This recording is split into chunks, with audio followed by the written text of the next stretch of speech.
Hello நண்பர்களே. இப்போ எங்கே இருக்கோம் பார்த்தீங்கன்னா, பாய்ஸ் கார்டனில் சூப்பர் ஸ்டார் வீட்டுக்கிட்ட இருக்கோம். ரஜினி சார் வீட்டுக்கிட்ட அவங்களுக்கு வீடை காட்டுறோம் பாருங்கள். இதை ரஜினி சார் வீடு.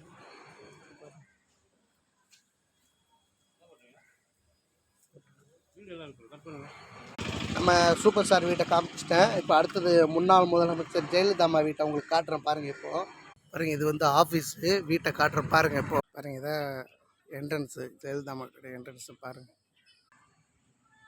நேம் பாருங்கள், இதான் என்ட்ரன்ஸு. இங்கே பாருங்கள், அப்படியே வீட்டை காட்டுறேன் பாருங்கள். இதுதான் முன்னாள் முதலமைச்சர் ஜெயலலிதா அம்மாவுடைய வீடு. அடுத்த ஸ்ட்ரீட்டு பார்த்தீங்கன்னா தனுஷ் வீடு இருக்குது. என்னால் வீடியோவில் எடுக்க முடியல. அதனால் சூப்பர் ஸ்டார் வீட்டையும் ஜெயலலிதா அம்மா வீட்டையும் உங்களுக்கு காமிச்சிட்டேன். யாருக்கெல்லாம் சூப்பர் ஸ்டார் ரஜினிகாந்தை பிடிக்கும், ஜெயலலிதா அம்மா பிடிக்கும், ஒரு லைக்கை போடுங்க. ஓகே, பாய்.